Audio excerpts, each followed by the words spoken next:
What's going on, guys? Welcome back to another episode of Unspoken. I'm excited for today's episode, mainly because we have a marriage and life coach here to kind of give us some insight on how we should be moving in our both our lives and our marriages and or relationships. So, we ain't gonna waste no more time. We're gonna bring her in because again, I'm excited, and I can't wait for you guys to kind of tune into this.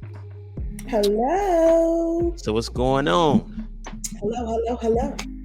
How you feeling? I'm feeling good today. It's a rainy day, but I'm feeling great.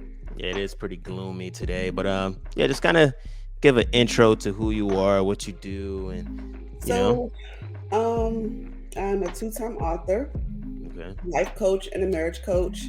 I've been doing it for about 7 to 10 years, off and on, kind of not wanting to do it, kind of running from it a little bit. Hmm. But I'm here and I'm walking in it right now fully. Yeah. And I told Ken I wanted to bridge the gap between communication. So that is why I'm here. Ooh. Yeah, I'm Oh, very excited. So first, break it down. Why do you feel like you were kind of running from it a little bit? well, I mean, oftentimes our purpose is not what we have designated for our lives. I mean, Mm. that's just what it was. I was just kind of running from it. I really didn't want to be involved in people's mental spaces because I was dealing with my own, and it's kind of hard to navigate other people's emotions when you haven't really figured out your own. So I think for me, it was like, yeah, no, I don't want to do that. So I was kind of running from it, so I couldn't run from it anymore. So Yeah, now here you are. So yeah, let's chat a little bit. So I guess the first question out the back that I kind of want to ask, I guess when it comes to bridging the gap between communications, in your experience and what you've seen, what do you feel as though are the weaknesses from both genders when it comes to communication? well, for women, I'll start with women because I'm a woman. I Okay. will start with women. I don't believe we create safe spaces to have authentic conversations. I think we want our significant other to be a certain way. And if Mm, they get out of that box, it's like, I don't like that. Like, you mm, can't be that soft because I need to be soft in these spaces. But that then shuts them out. I think men, for me, they don't truly express how they really feel. mm, I think that they are not ashamed, but they were taught to be one way, but they feel differently and they don't know what to do with it. And so it comes out different ways, and probably not so great. yeah. But I think that's the biggest thing for me. Oh, okay. Um, so in terms of, I guess we could start with the women because, like you said, you're a woman. Hmm. What advice do you normally give to women to help create that safe space for the man, to where they Mm. can then be them vulnerable selves? The biggest thing is extending grace. Mm, We don't. We don't even extend grace to ourselves, let alone others. mm-hmm, So I think that it's important to extend that grace and allow people to be vulnerable. I think we aren't as vulnerable as we would like to be, and so we don't extend that. How can we extend something we don't give ourselves? So at first, just extend grace. It sounds so simple, but it's not. It's mm, not, at all, especially when you're passionate about something or you feel slighted in any way. Grace is the last thing. It's like, I'm gonna tell you how I feel, how I want to do it, blah blah blah blah. And it's like, okay, but you don't know why they feel the way they feel. You can get across how you feel without the emotion behind it. That is very hard for people. So when you take the emotion out of how you feel and set that aside and express it, you allow room for grace. Period. That is very hard. It is very simply said, but it is hard. yeah. There. Yeah, so that's the biggest thing for sure. Oh, nah, I can see that. So in terms of men, I guess because I'm a guy and I was taught the very same way that you kind of expressed. Like I grew up with pretty much all brothers. I have one sister, but we grew up under a single mom, and my mom essentially had to be a more of a masculine version of herself because she was raising majority boys, and in turn, that kind of made my sister a little bit more masculine than feminine as well. So we grew up in a very masculine dominated household in terms Same. of like there were emotional connections and there was emotional intelligence there, but it wasn't like an emotional safe space to express those things. You can't. You know what I mean? So obviously, my mom always had the narrative of like, you can come talk to me, but it never really felt like I could, or from any of my siblings for that matter. So I guess my question would be, what do you say to men who do come from those kind of predicaments? How do we kind of train ourselves to get out of that mentality and then become more vulnerable with our partners or even our friends, for that instance? I just feel like, see, there's a difference. When you're raised, me personally, I was raised by a single mom too. Mm-hmm. And with that comes trauma. You can't really expect to be raised the way you need to be raised. I think the older we get, we realize that our parents were once us at our age. And I'm like, dang, I expected a lot from my mom at my age. And I'm like, I'm nowhere near a perfect person. Mm. And so when you're raised in an environment based on survival and what I think may be what I need to teach, it's kind of hard to undo. And so the first thing is ensuring that you get someone that is compatible for you. Mm. If you for 1 second feel like I can't tell you certain things, that's when you have to start working on that. You can't get to a vulnerable space like that if you don't feel that you can connect with that person in that way. I'm not going to tell you something that I feel later on in our argument you're going to bring up. I'm just not going to do it. And so what happens is you have to meet someone where you aren't. It's like being in a space with people that are just like you. Well, if I meet someone that isn't, like you said, has that emotional intelligence, how are we going to get to a space where we both see that? I'm going to operate the same way. If I was raised the same way, for me and my spouse, we were raised the same way, right?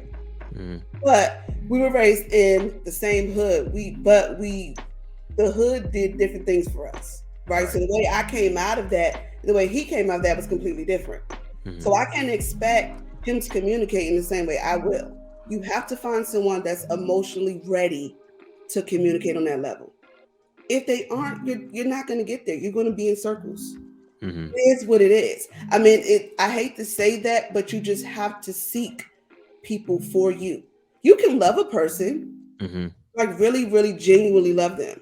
But if you do not feel safe with that person, it is going nowhere fast. I mean, it just is what it is. So if you know that and you see that, you have to be aware enough to say, this isn't for me, and go.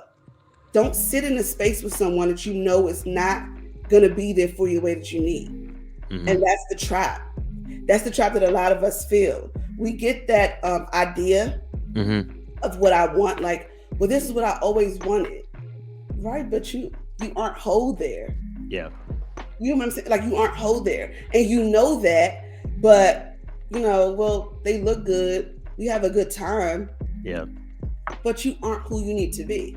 And if you do not fully, as a man, get to where you need to be mentally, physically, emotionally, spiritually,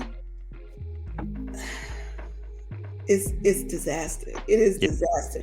And honestly, if a man doesn't feel that way within himself, he's no good to you as a woman. And as a woman, you're never going to be where you need to be if the man isn't where he needs to be. It's a tug of war, but you have to be willing to move when you need to move.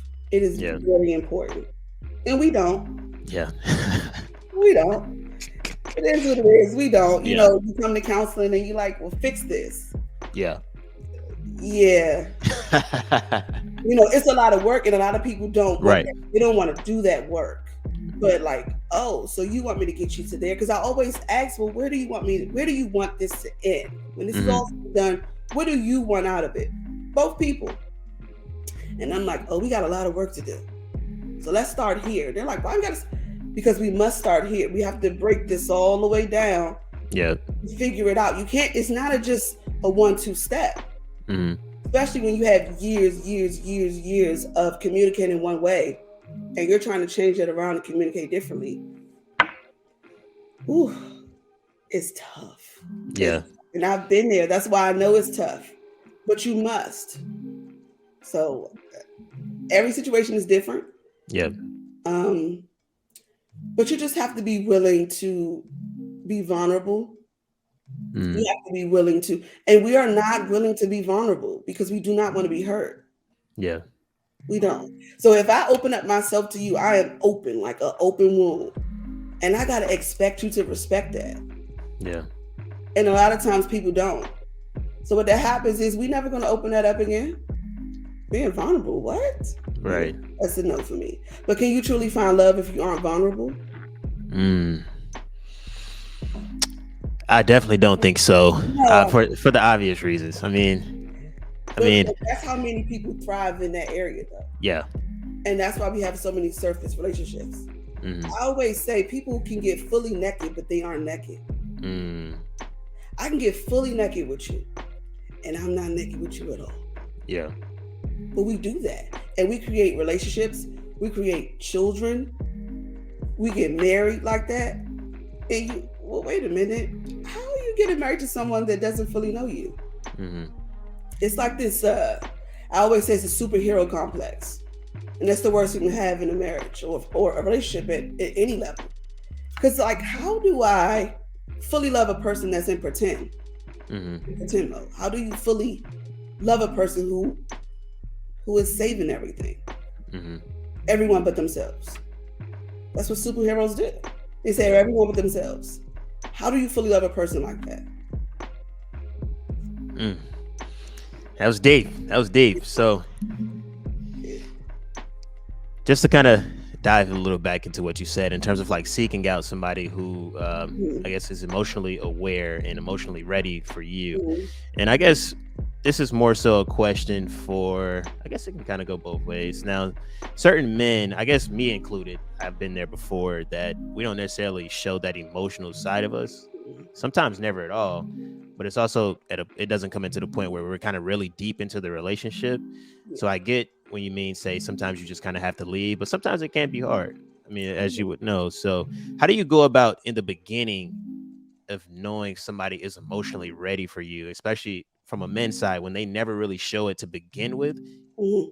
You know what I mean? Well, the thing is you have to stop entering spaces you aren't ready to enter. And see, as a man, if you know you're not whole, stop entering situations when you're not whole anyway. Because how am I going to get to know if this person is for me when I don't even know what's for me? Like, how do I learn that? You have to learn that on your own. We do not soul search enough. We don't. We go from one thing to the next, and we're like, we have to really figure us out. Because if we don't, the cycle is going to continue with another person. Yeah. And what happens is we become bitter and smaller to the point we like, I'm just going to do whatever I feel like. I'm got to a point, I don't even want that anymore. I don't even want that vulnerable space with anybody. That's what happens. We continue to not sit with ourselves because immediately, I'm going to tell you, when you do really good soul searching, immediately when you meet a person, when I immediately meet a person, I'm like, yep, nope. Immediately. Because you see characteristics in a person that you're like, yeah, just the whole way you communicate or treat others, superficial things. You get what I'm saying? Like if I'm in a restaurant and you can't extend grace to our waiter, I know you can't extend it to me. It's simple things.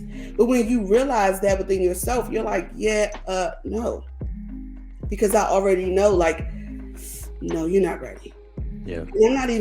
I'm not even ready to teach you, nor do I feel like I need to, especially at our big age.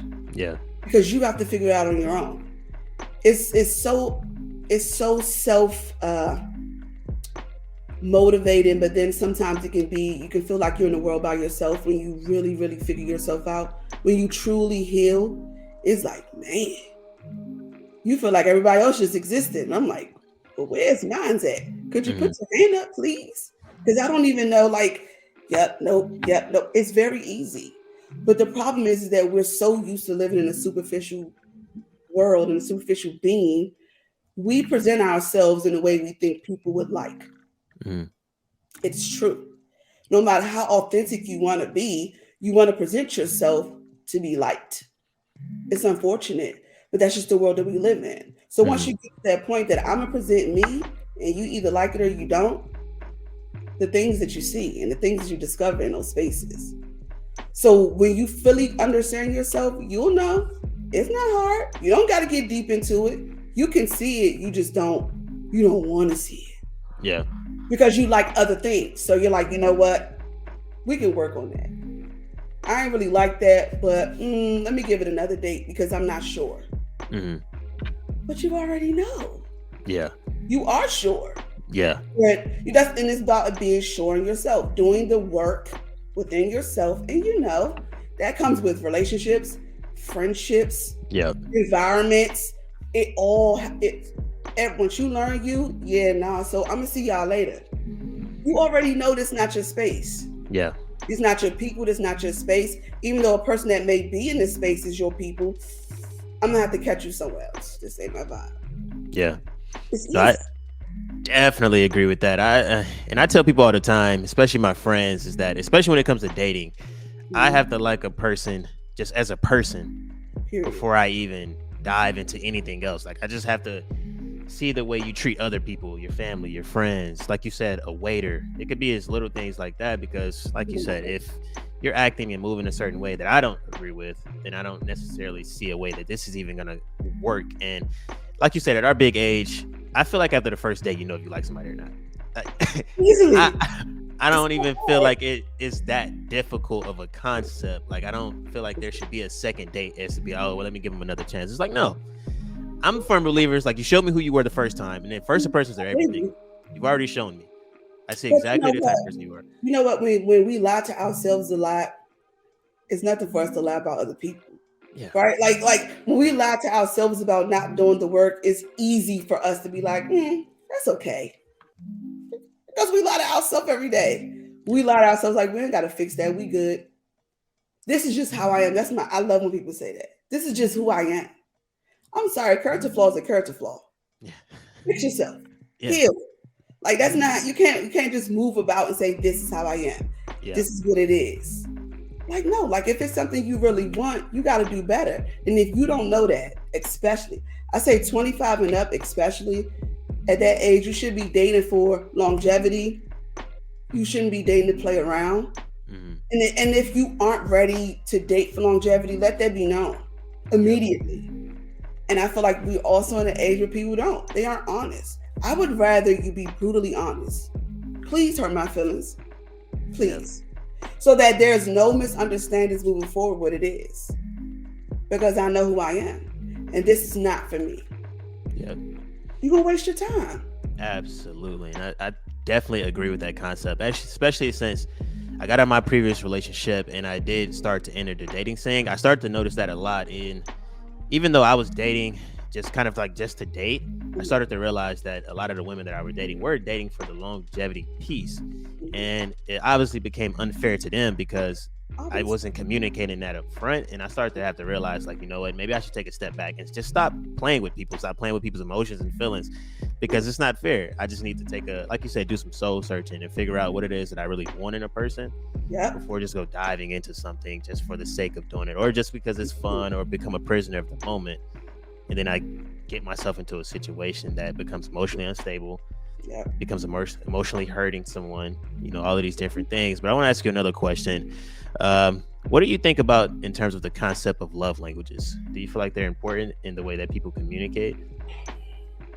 Love languages are important, but I think people get so hung up on what is it? How many is it? Like 7 or something like that. Mm-hmm. And love languages are important, but they aren't the end all to be all. Mm-hmm. And what I mean by that is love languages are important because you can love a person, right? Like I can fully love you, like wholeheartedly. Like I feel like I would die for you almost, right? Mm-hmm. But you don't feel that because I chose to love you with how I love and not how you receive love, right? And so that's why love languages are important. But on the flip side, it's like you can't identify little things like love languages. You have to really do the work. Like I have to really know, like this is not it. And it comes with being selfish. Mm-hmm. We are so selfish in our relationships. Like it's crazy. Like, well, I mean, I like this. Why don't you? Like, what's the big? Like, I'm not doing all that. I used to say that all the time. I'm not about to do that. Mm-hmm. But I find myself doing things I don't want to do because it's not about me. Mm-hmm. It's about my partner feeling heard. I hate wrestling. I think it's the fakest thing. I despise it. But my husband loves it. Yeah. What do? Turn it on. I'm hyped. I'm like, oh, you got to get him. I'm hyped. Hate it. For sure. But at the end of the day, to him that does something for him. The fact that because time, nothing can replace time. Once it's spent, we can't get that back. So my love language in particular is time. I don't care about money. I don't care about riches, because if you will dedicate your time to me, something that I know you can't get back, that's invaluable to me, right? So it don't matter what we do, but if you're spending that alone time with me, that's great. For him, it's the same way. It's like, okay, but you're doing things that I know you don't really like, but the fact that you're doing it for me speaks volumes. But when it comes to something that I don't particularly like, I'm going to do it because my person likes it. But some people are selfish. It's like, I'm not going to do that. I think it's stupid. And demean what you like because I don't like it. Well, that was mean. Yeah. So then what does that person do? So then if I block my spouse out, right, then he'll find someone else to do it with. Because that doesn't mean that he doesn't love it anymore. It just means I can't love this with you. So what happens? They start outsourcing it. We all know what happens when outsourcing happens. Right. It's really simple. Don't be selfish. Don't be selfish. Fully get to know and understand your spouse. Every day, or your partner, whatever, every day is a job. And I've learned this longevity wise, like, listen, what he used to like, he doesn't like anymore. So if I stop learning to love, you have to learn to love over and over and over and over and over. It's important, right? So if I kept where I was, I would still be trying to love him from 10 years ago. Well, he's no longer that person. So I'm continuing to learn to love. And with that, he gets what he needs. And if I miss a step, I've created a safe enough space to say, baby, you missed a step. I need this from you, right? Without being defensive. I missed a step. My bad. Yeah. I'm sorry. I'm gonna make that up. Right? That's a safe space. Right. Like, I don't like that no more. Don't do that. Cool. So that's an excellent point. What advice would you give? Because like you said, I know we're talking about safe spaces, and in your regard, you say he's able to come to you and say you missed a step without you being defensive. So how would you go about explaining to a woman who may get defensive? Because sometimes they can accept it on one end, but in another end, sometimes they can be defensive. Listen to me. She has to be emotionally ready, because our self-esteem, right, is totally rooted in how we're viewed, right? And if it's a person that we really love and we're really into, and we feel like we missed a step, it's so easy to be defensive. Because it's the same thing. Like, it blows my mind when women get upset when their husband tells them, like, I think you should work out. You should, what's wrong with that? Like, fix yourself up. Yeah. And that's one thing I've learned, like with my husband in particular, or men in general, are very visual creatures, right? Visual. Like, I need to, like, I don't want to see you. And it really affected me because I was a housewife. So I was like, you gonna get whatever you get when you get in his house for a long time. Yeah. And it was like, I'm his wife though. Like, I get that I'm a mom, but I'm still his wife. Yeah. And I have to, like, he has to want to come home to something. He has to feel like I hold him in a regard of respect enough for him to put some clothes on. And it's no different than, just respecting your spouse. It's simple as that. It's respecting how they feel. Why can't they tell you that? You can't let your self-esteem dictate everything. You can't. You have to be secure within yourself. You should be grateful that your person is giving you a cheat code for betterment. Like, oh, you just gave me a cheat code. Bet. I'm going to amplify that. You just told me what to do. But we don't create those spaces. Right? Like, it's been some ugly truths that I mean, some things that has been said to me, I'm like crying when they're being said, because I'm like, dang. Yeah. But it was his truth. I'm not going to muzzle that.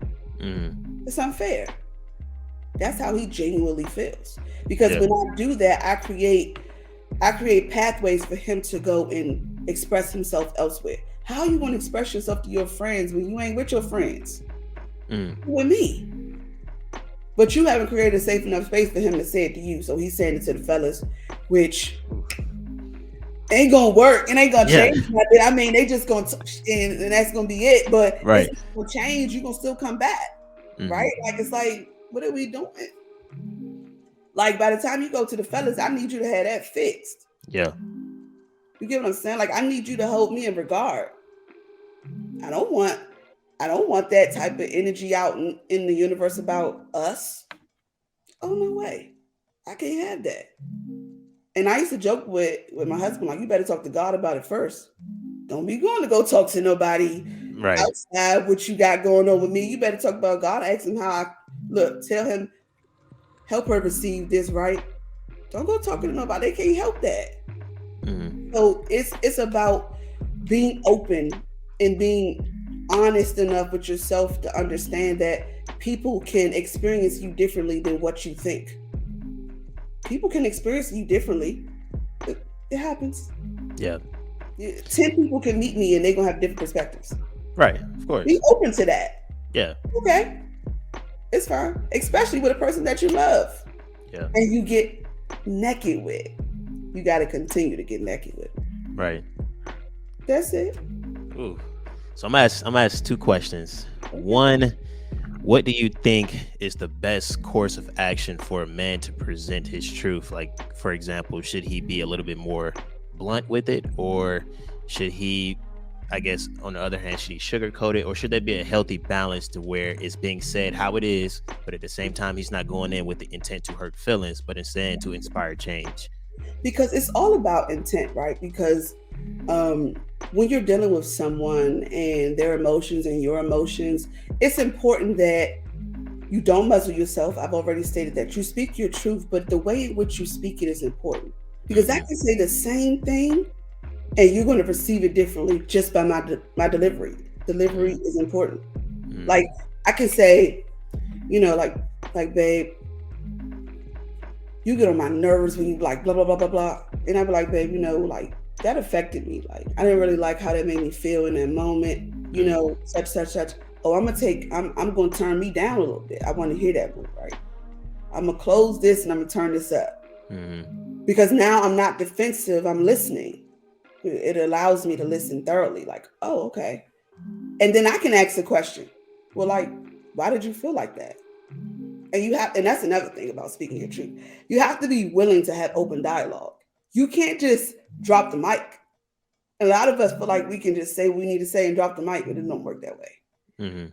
If you want full transparency, you got to be fully ready to have this conversation, because you may speak your truth, but you may not like the truth that comes back. Because what you may feel maybe have been a reaction of something you did. Right. So then it's like, oh, okay. Well, how can we get to that if we will never get to that if I'm defended. If I'm offended, I'm like, what? Like, we're not even gonna get to the bottom of it, because now I feel like you playing with me. I feel like you disrespectful. We love to say that. I feel like you disrespecting me. Because the way you can, it was a delivery. Yeah. He can be truthful. I don't know who started it and told people they can't be vulnerable and open and express themselves. Yes, you can. And yes, like I know we talked before, and when we spoke before, I was like, happy house, happy spouse is serious. Yeah. It's not about how one person feels, it's about how everyone feels. Yeah. Make a whole union. That's how that works. So honesty, delivery. That's how I would say that. Honesty, delivery. So second question, which I think is more of a question for men. So let's say we do attempt to express our feelings the first time. Let's say our delivery was wrong, or let's say something went wrong, right? Let's say it's met with some kind of defensive action or whatever the course may be. But let's say this is a particular man who really wants this to work, and I guess oftentimes if a man tries to present his feelings, he's shut out. We typically won't try it again. But let's say for this random instance, we do want to attempt to try it again. What kind of advice would you give us so that this time may be different because we really want this to work? Well, my best advice for stuff like this. So, like most people, right, we communicate one way. Yeah. And when that way doesn't work, we like, yeah, no, I'm done. Yeah, And exactly. I found it like very endearing, right? Like it's very endearing when we go back to the basics in communications with our spouse. So, one thing I tell couples that, you know, I coach is one thing that works. It works. Composition book, go get one. Dollar store, pen. It is nothing to fully write out how you feel with no interruptions, no aggression, and no emotion. And at the end, you put write me back. Put it where this person can get it and they can write you back. Ooh. Do you get what I'm saying? You're heard, you're seen, you don't see any emotion, you can't be defensive, you can't deflect. It literally, and I'm telling you, it is so therapeutic. Find different ways to communicate, please. And it doesn't have to be just composition book. I find that to be more therapeutic, but people have done emails before between their spouses. Text messages are cool, but something that's different from something that you hold every day. You give it like a composition book and a pen, pencil if you want to, anything. Because it's amazing what you will receive. And sometimes you got to communicate that way the whole way until we able to really like, dang, I feel like I can really talk to you now. Yeah. Now I don't even want this composition book, right? Because now I feel like you see me, like truly see me, and I truly see you. So now we can have this conversation. Let's do it. Yeah. Other forms of communication. That's terrific advice, and I honestly never seen it that way. Now, what would you say to people who may have like outside forces influencing their decisions? Like some girls have homegirls who are like, girl, you need to do this or that, or fellas may just be like, hey, you need to do this, that, and the third. How do you go about telling couples like, hey, you need to block this out, or you guys need to go about it this way? See, a lot of us, we don't protect the things that we love, right? And so that's when it comes to protection. Like, why on God's green earth would you tell your mommy, your auntie, and then your granny, your friends about what we got going on, knowing in 2 days we're gonna be good, and everybody else gonna have a stink face when they see me? They are less forgiving. They don't care. They don't have that same love you have for your person. So when you over it, they gonna remember it like a Rolodex, like. Well, on this day, you told me they did this. I don't even know why you would even consider. First of all, why are you talking to people that's not in a relationship anyway? Right. That's one thing, because it's like me. I'm very protective of my union. Very protective. And once we protect our union like our prized possession, it's amazing. Like if you got a vault full of money, you're not telling no one the passcode. It's no different, right? Why aren't our partnerships in vaults? Why are they out for everyone to see and talk about? Absolutely not. Guard your people. Guard them, respect them, protect them, just as they should do you. Like, are we protecting each other or not? Are you protecting me long enough to grow? That's so important.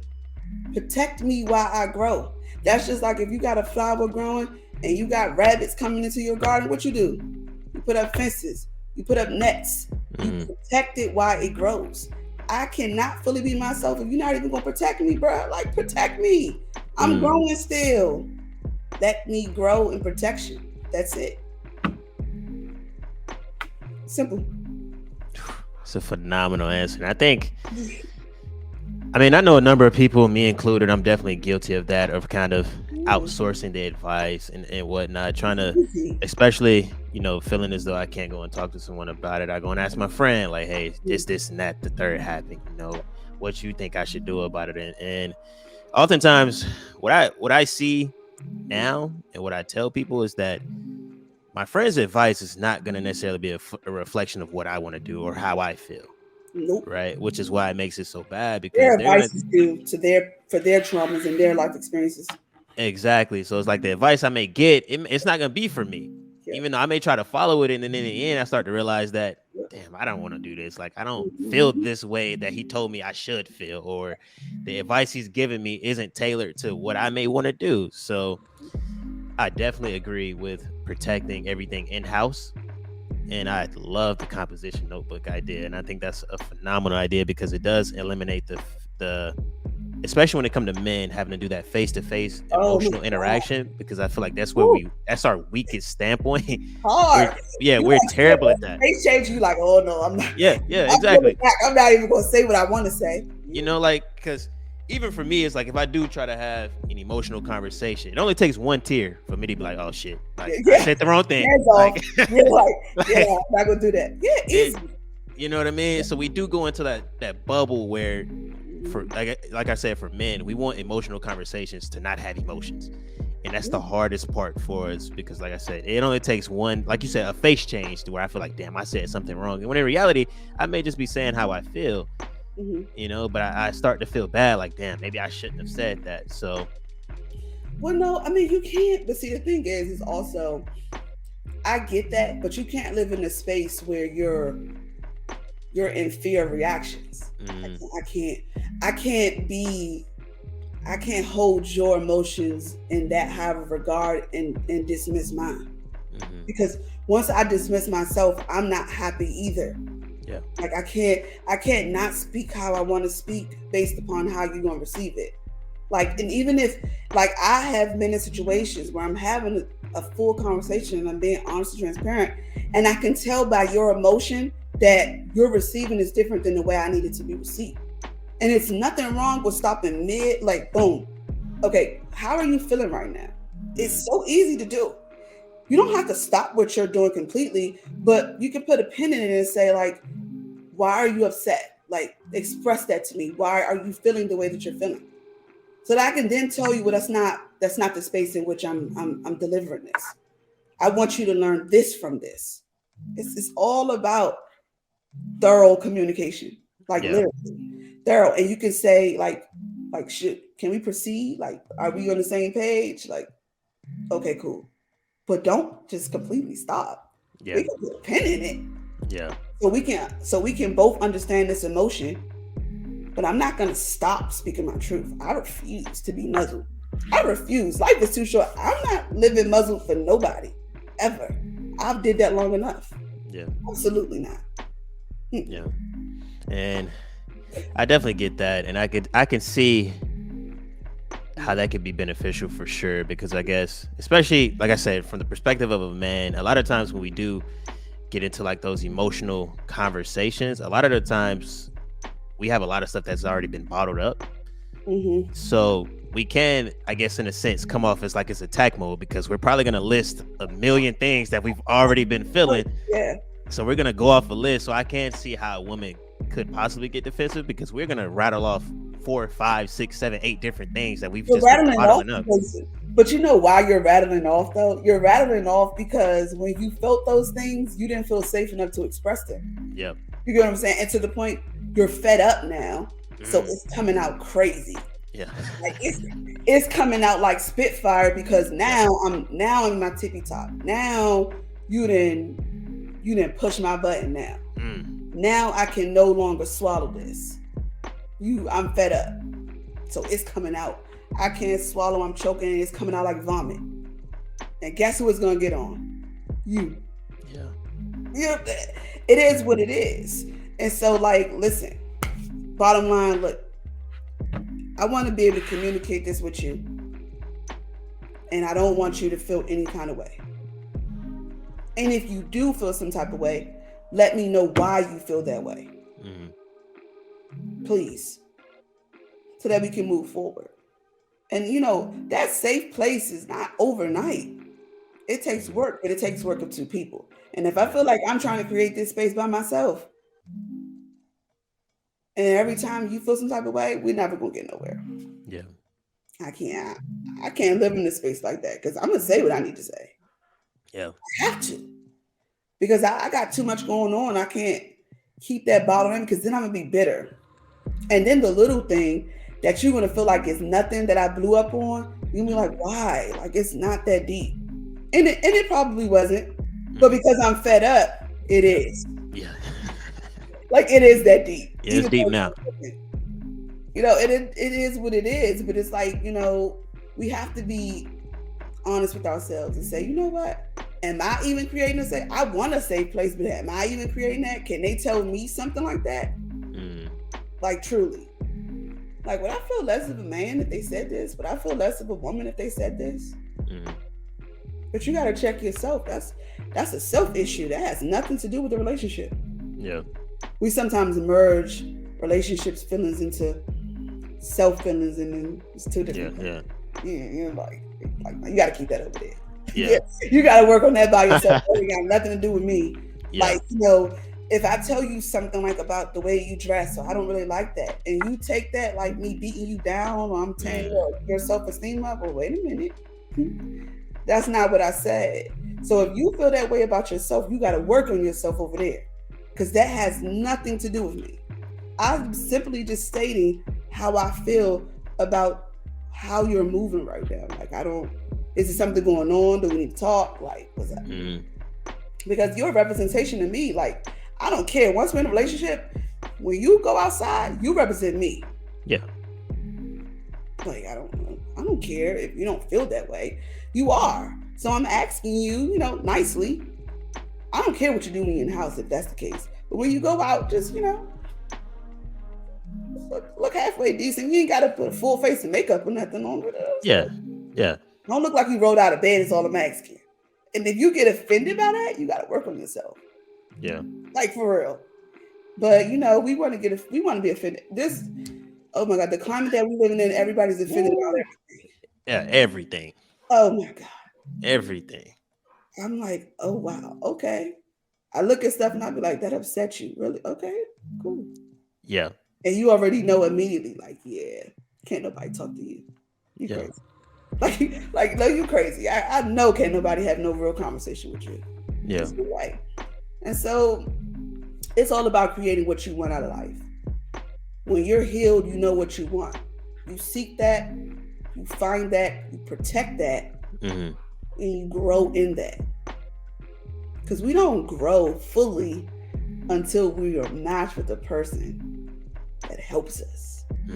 I can find myself, me, Jasmine, but until I was Mrs. Davis is when I really became who I needed to be. Like, oh wow, okay, cool. I'm a better me because of it. I'm a better me because someone told me the truth. It's okay. I'm cool with that. But they have to be ready for that. So I'm gonna give you a scenario, and it's gonna be an interesting scenario. So I guess I'll say pertaining to just me. So normally when I date, I'm grateful enough to be in a situation that I'm in at such a young age, right? So oftentimes when I do date, can be times where people are still just kind of going through the motions of figuring it out, or just still building themselves up, which is not a problem. So what would you say to an instance of someone, like, and I say it all the time, one particular person could be all about the other, right? And that could be fine, but it could become an issue when, like, say for me, I could step back and be like, hey, I just want you to kind of focus on yourself. Like, you don't have to focus on me so much. I want you to kind of get yourself together, and you do this and you do that. But sometimes it can come off as like I'm attacking you, or I'm saying like you ain't got your shit together, when it's not the case. No, I really just want you to just kind of build yourself up, and just, just you put the effort into you. Yeah, like just be all about you. I'm okay with that. You don't always got to be about me. Like, I'm fine. Be about yourself. Focus on you. If you got to go do this, I'm all for it. You know what I mean? But like I said, sometimes it can come off as I'm attacking you, or I'm saying, like, there could always be the narrative of I'm saying like I don't want to be with you anymore, or things like that. How would you say to someone who should be able to receive information like that? And I guess going back to what you said, like, I should be able to tell you, hey, you know what I'm saying? Like, I want you to not necessarily look like this, but you're gaining a little bit of weight. Straight up ask them, why are you offended? Like because like oftentimes people don't even know. Like, their initial reaction is anger, right? And that's what I get, or aggression. That's what I get, right? And so now I'm backing off because now you're mad. But the thing is, you don't even fully know. So when I ask you, I'm waiting to hear a response. And you know what's gonna happen? They're gonna get even more frustrated because they don't really know. Like, why are you mad for real? Are you mad for real because if I'm telling you to focus on yourself, you're mad because you're frustrated and you don't really know which direction you want to go in life for real, for real? By me calling that to the light, you're pissed. Right? But I'm only getting pissed. I don't know the underlying. So I'm asking you, why does that offend you? I gotta ask it. So it's you doing it's then investigate. Look, like, what's up? Like, why do you feel that way? And you will really get to the bottom of it because it couldn't be nothing that has anything to do with you at all. It could be like, I'm completely lost in life and I don't know what I'm doing. So it's better for me to focus on you. The least I have to focus on myself because I have no idea. And I'm hoping that if I focus on you, I'll figure out during that time what I'm supposed to be doing. So what you're saying is you got mad at me for nothing. Yeah. like so what you're saying is like you're mad that it wasn't me. Yeah. But we won't know that if we don't ask the questions. Hell, they might not even know that until you ask why. Most people don't. When you ask why, they aren't prepared. They aren't prepared for you to be like, well, why are you offended by that? And you want to cause them to dig deeper within themselves. It's a self issue. Oh, so now, okay. So now I'm less offended because I realize it's a self issue. Is there anything I can do to help you on your journey of self-discovery? Because I know who I am, but is there something I could do? You know, because I'm granting you that space and I don't feel any type of way when you're growing. I don't, you know what I'm saying? But I'm here though. I'm here to pick out the weeds for sure, but you got to grow on your own. You get what I'm saying? And that's hard. But just ask them straight up. Yeah. Communicate it. Communication is really hard. Yeah. It is. Actual communication is very hard, but you have to be emotionally aware and intelligent enough to know when to ask the why. Why are you frustrated by that?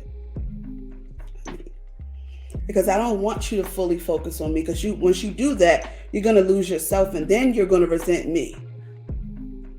You're going to resent me in the process because while you was following me, I was pursuing me. And now I'm whole and I'm good and you're lost and now it's my fault. Yeah. And I can't have that. You got to find something to do. Yeah. It's simple. I mean, it's just simple. It's simple things, but we don't do it. Yeah. You're not mad at me for real. What are you actually mad at? Yeah. Because who wouldn't want a person that wants them to succeed, wants to be whole within yourself? That's what you want. You don't want a person that wants you to be all about them all the time. There's no fun in that. Yeah. You know, so I think that's what it mostly comes down to, and being honest. Yeah. So my next question, and this is kind of a question with the state of how social media is now. Ooh. How do you go about really sourcing where someone's intent may come from? For example, I guess if a man tells a woman he wants her to look a certain way, how would a woman really source? Is he really saying it because he loves me, or is he saying it because he's seen another woman look like this? Because he see a girl on social media and she looks like it. Look familiar, you know. It looked familiar. You trying to get me to look like that girl? You be liking her pictures. Exactly. Well, I think part of it is, you know, like thoroughly expressing yourself why you want that. Like why? And I guess it's men. Of course, we're gonna lie. Like, not gonna say that. There's no greatness in that. Right. Nothing great comes out of a lie. Like it's a temporary escape, because you're gonna have to cover that lie too. It's temporary. It's like, stop playing. Like, be honest. Be open. Like, look, I want you to look like that because that's what I like. You're gonna like. Now, if we 10 years in and now you want me to just change all this stuff about me, like, now you playing. Yeah. You know what I'm saying? Because like it's been 10 years. Yeah. I'm like, if we knew in it, and you like, you know what I'm saying, this is the type of things I like. Yeah. Cool. But it's like, don't play with me. Don't. Yeah. 'Cause if you felt like this, so you lied for 10 years, like stop. And people Yeah. do. Yeah. And I'm like, I've said before, like, people will lust you forever, not thoroughly love you. Mm. I can lust you, and lust can feel like love because I want you that much. But I don't truly love you. Mm. You get what I'm saying? And we just in this space all happy and lustful. You know what I'm saying? It's like it probably is because you lied. You lie a lot. Like that's why I said people lie to themselves a lot. And so it's nothing for me to lie to you. I lie to myself. What's lying to you? That's nothing. Easy work.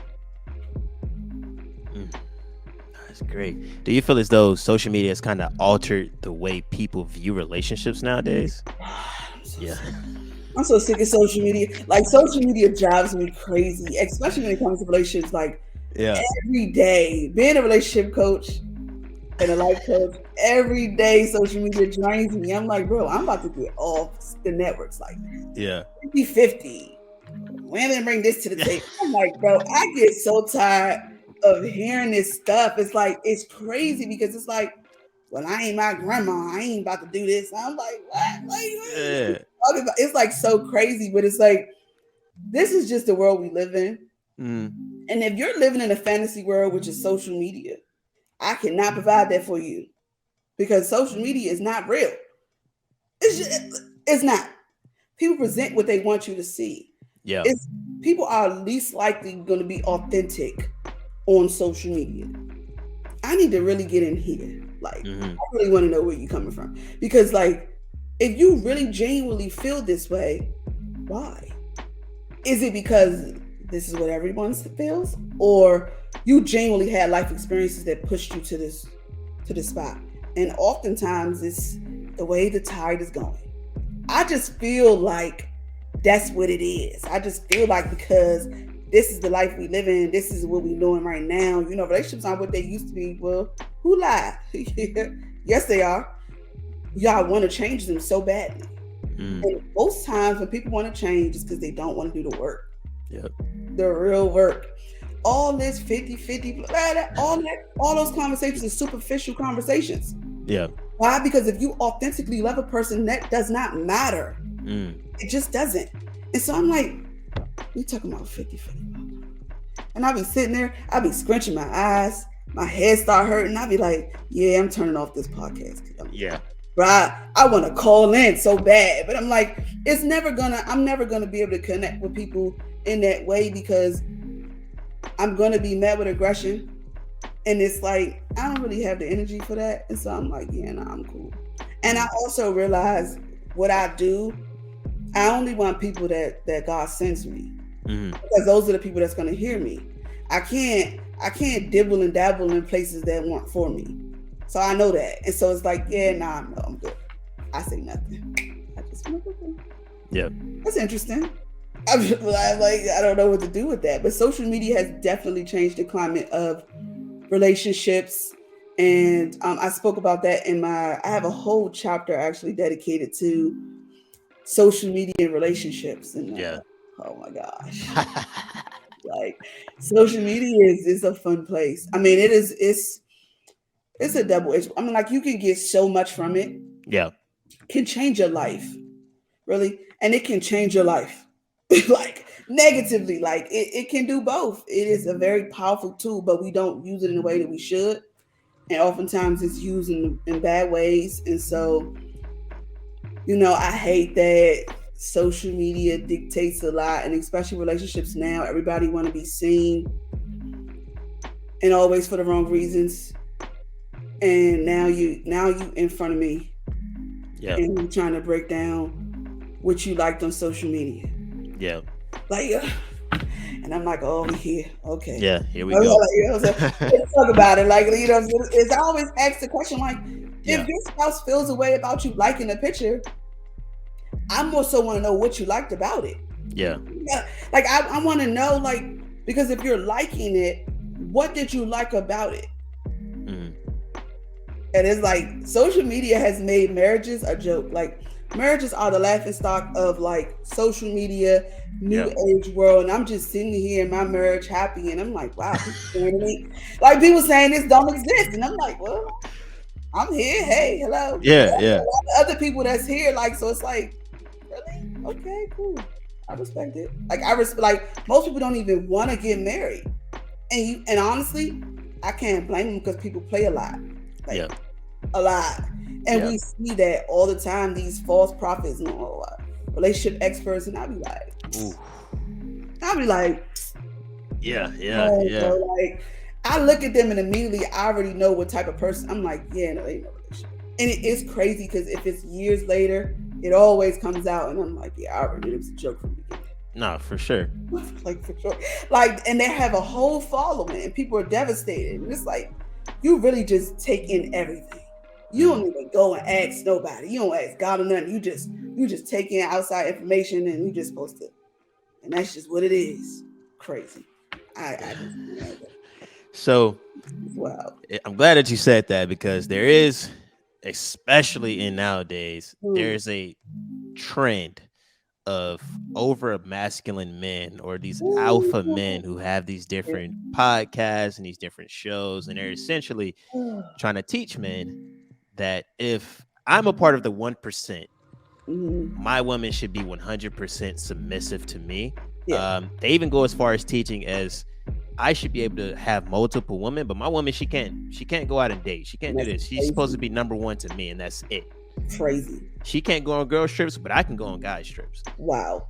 So what is your thought process behind, because these guys have major platforms now, and I find it a little disheartening because it's like in my eyes I was like a relationship like that is never going to work Ever. ever. So but there are a lot of For guys them, who for them it believe that. will. So it's like, Yeah. and it's Well, I sad. think I don't know, Ken. I'm a firm believer in being submissive, so let's get that out there. Okay. And and what's crazy is I consider myself an alpha female, right? Uh-huh. But I just am. And so like for me, like being submissive, it has requirements. Yeah. There are requirements in order for me to be submissive, right? Mhm. Because for me personally, I'm not submitted to no man that don't lead. Yeah. I'm not submitted to no man who isn't emotionally aware of himself, who can't teach me anything, Mm. who can't be different from me than they present to the world. I don't want that. Who am I submitted to? Are you crazy? Like, cause who's guiding you first? So one thing, if you're not being guided by God, I'm definitely not submitting to you. Like if you don't go to God about me, that's a joke. Like if you're not praying for me, with me, I am not submitting to you. That is crazy. I got to be crazy to submit to you. It's all about trusting. So I'm with that. I'm all with being submitted to the right man. Yeah, the right man. The right man. It was very important. But like the this whole new trend of polygamy, listen, that's one thing about me. I am not judgmental about what people do and Right. how they do it and how they find their happiness, whatever relationship that may be. I'm definitely not that person. Really don't care.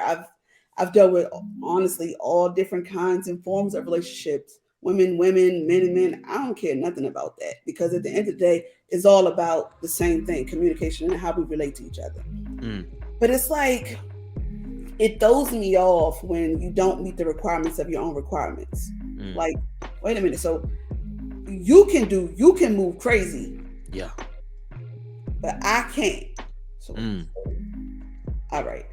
So it's like, so basically, these women, I always say, right, when you don't give a person the playbook on how to love you, they're gonna just play with you. Mm. Right. So that's what they did. And these men is playing a lot. Yeah. A lot. And it is like they're allowing them to play. And it's like I always find it funny how you can give a person a blank canvas and expect them to paint it. Like, wait a minute.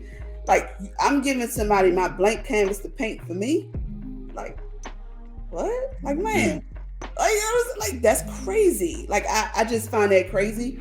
And when we aren't whole within ourselves, we allow that type of nonsense. Me, Yeah. I would sit through that. I would look at him like he crazy. Yeah. Because I wouldn't even know what to say. It's nothing for me to say, actually.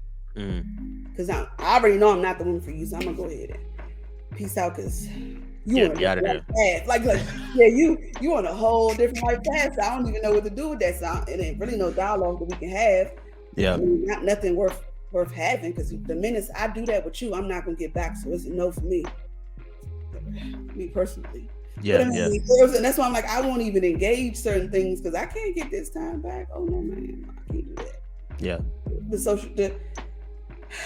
It's crazy. Yeah. I see it. We all see it. If you're on social media, you see it, and I'll be like, man, social media crazy. And my husband, he hates social media. He refuses. Like, he'll get on once in a while for something that he needs, and it's like, yeah, now I'm out. And I tell him stuff, and he like, what? That's crazy. Even so I have to show him sometimes because he can't even believe it. Like, that's crazy. Because in his mind, he's like, I don't want to be 50-50 with my wife. Like, what did you want? Right. What do you mean?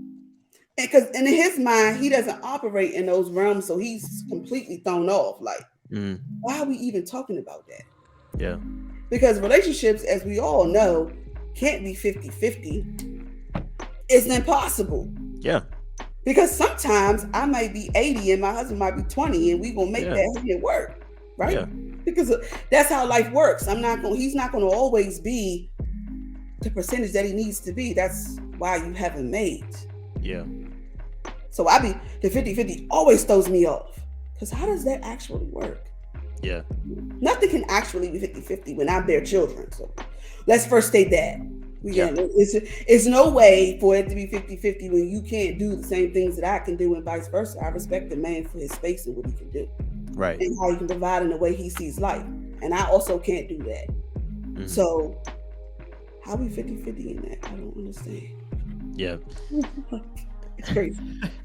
And that's a great point you brought up, especially when it comes to bearing children. And I think a lot of guys miss this, that do you feel like in certain instances there is a realm where men have to be submissive to their woman or let the woman lead in certain instances?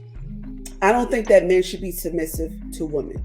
What I think is men should be respectful of their partner. Mm-hmm. So like, I'm submissive, yes, but my husband isn't just moving solely, right? Mm-hmm. That's not how that works. And a lot of people take being submissive as he does what he wants, and I let him just do it, and I just go with it because I trust him. It don't really work that way.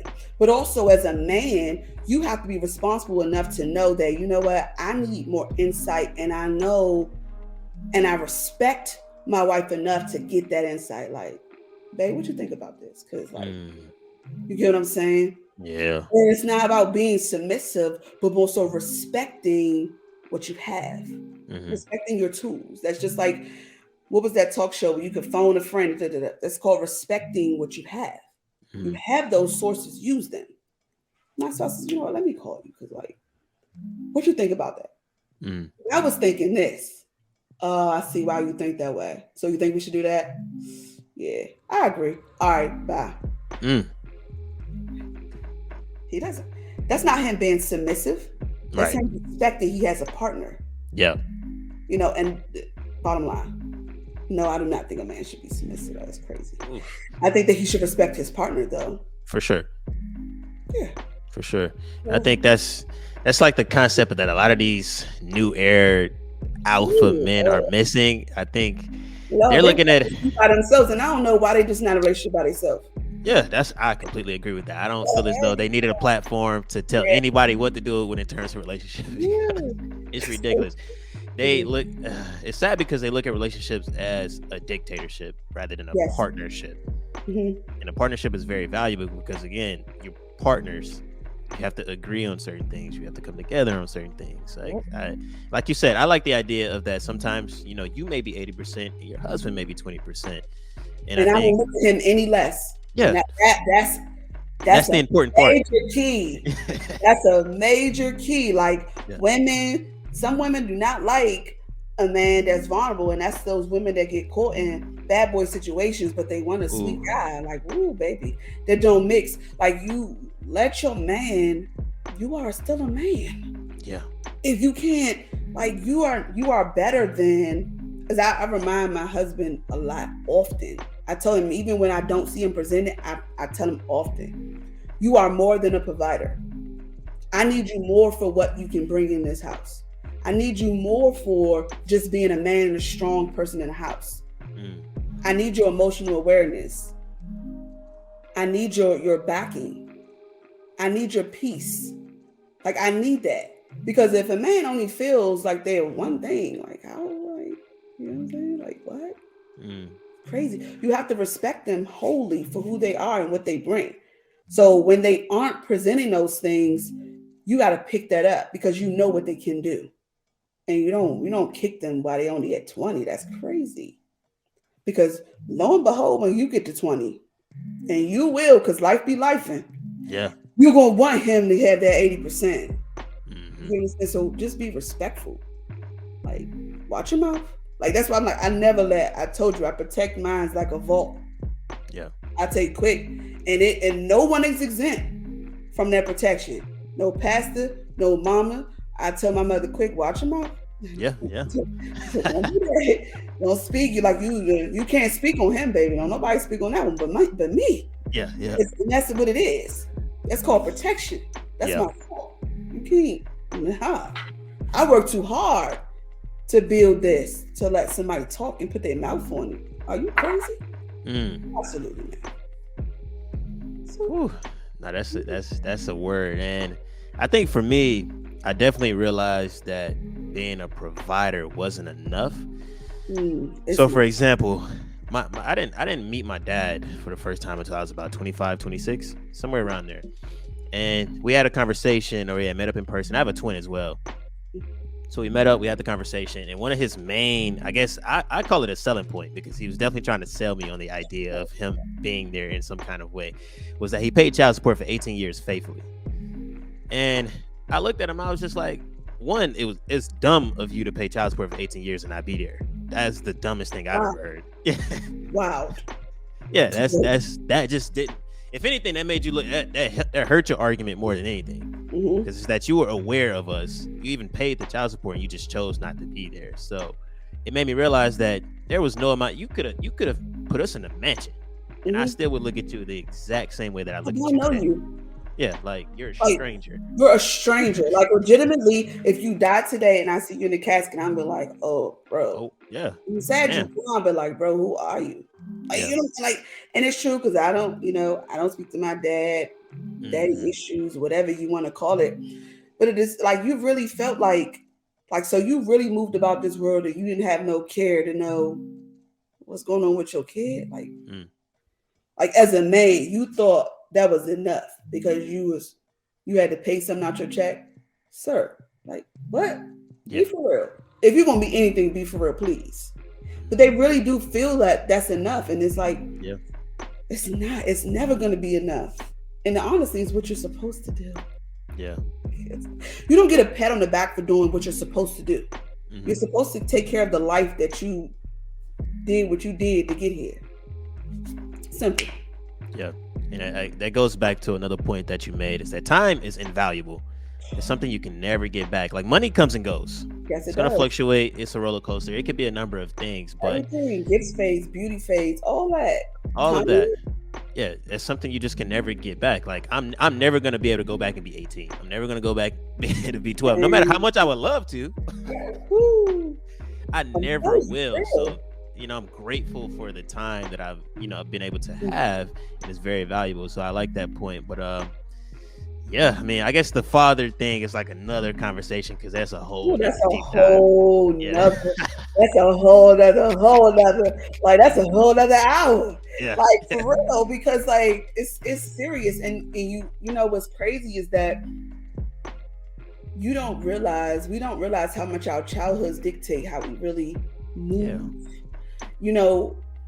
We say like, yeah, we know, but we don't really understand like where that comes from. Because like, if my husband tells me like, listen, I'm like, when you tell me you're gonna do something, you gotta do that thing, because I'm gonna feel some type of way. Because I've had a parent that will tell me they're gonna pick me up and they don't pick me up. I'm 37 years old. I'm 37, and I'm still in the realm like, bro, don't tell me something, bro, because I'm gonna feel some type of way. Like I was 10 falling asleep with my bag. Yeah. and my mom coming to wake me up, telling me get in the bed because you ain't coming. Ooh. You get what I'm saying? I said, I ain't feeling that no more, bro. You gonna have to listen. Say what you mean. Yeah. And if it changed, let me know. Let me know so I don't feel some type of way because I'm gonna feel some type of way and I'm gonna come at you crazy. Ooh. You know what I'm saying? But it really dictates how we move. Absolutely. And like we have to respect our people enough to understand that, like, man, I done been through some things now. Yeah. I'm telling you what's gonna make me crazy. Please don't do that. Ooh. Like, please, like, you know, begging you. Like, don't do that. Because I'm gonna feel Yeah. some type of way. And it's some daddy issues. That's why I said that's a whole nother. Oh, that is. Woo! It's funny that you said that. It really just helped me realize something about myself. Is that one, I'm a very punctual person. I'm to the Man, point where I would be upset if we're late somewhere, or I'm gonna be tight. I'm gonna be hot. And I I'm guess gonna be walking in late and people nah. looking at me crazy. I'm gonna be mad. Like I like to be sitting. My mother tell me if you 15 minutes early, you late. That's Yes. how I operate. So I feel some type of way when it's like, bro, don't play with me. Like, Nah, yeah. I'm an extremely punctual person. It's so funny. But no, I definitely appreciate you coming on and giving a lot of insight. You've definitely opened my eyes to a lot of different things. I was a student on this podcast more than anything. Yeah, feel free to kind of drop if you have any more knowledge you want to give. I know you said you were a 2-time author. Where can we find the books? I am. These are both of my books. Look, I got them right here. Ooh, perfect. Boom. But so you can find me if you want to go to my IG. My website is in my bio. So my IG is just Jasmine, is JUST_JASSING. And if you aren't on IG, my website is www.thejasminedavis.com. And my books are there to purchase. Perfect. All day, every day. So is life coaching. You can sign up for that. You can sign up for marriage coaching. You can see people that have come to me. They have wrote how they felt after they left. But I'm all about that. Yeah. Yeah, I'm about that life. Ooh. Currently. Now, this is a great conversation, and I definitely appreciate you. It's funny, guys. We had a consultation, and it lasted every bit of 5-10 minutes. I knew right away that this is it. I don't need to hear no more. Like we're gonna have a great conversation. But I appreciate you so much, Jasmine. It was a phenomenal conversation. This was so much fun. Absolutely, and yeah, just this is gonna end, but just kind of stick around a little bit. It's gonna kind of download just your personal audio and video and whatnot. Okay. So that we can have that. And yeah, I definitely appreciate you once again. And we'll have to talk again. I know we got some father issues. It seems like we got to sort out. Oh, you know it. You know it. You know how to contact me. What's up? We can talk about anything. I'm an open book. For sure. So yeah, I'll shoot you a text in like the next couple hours or so. All right, bet. Most definitely. And I appreciate you again. Bye. All right, bye-bye. All right, guys, that was a phenomenal conversation. We had dropped a lot of gems for both the men and the women. I hope you guys learned a lot. I hope you guys were able to take in the information. I hope you guys were listening with the intent to lead by example. Don't just be listening just to listen. Don't just be taking it in just to take it in. Just really understand what she was saying, because I know I did, and it's definitely going to help the way I move going forward. I got other things going on that I can kind of apply what she kind of explained to those situations. But I love you guys. Shout out to everybody tuning in on Spotify, Apple, the YouTube gang that watched. But yeah, guys, if you guys want to see a part 2 of this, because like I said, we could have easily went on for another 2 hours. But I love you guys, and yeah, we'll catch you guys in the next episode of Unspoken. Peace.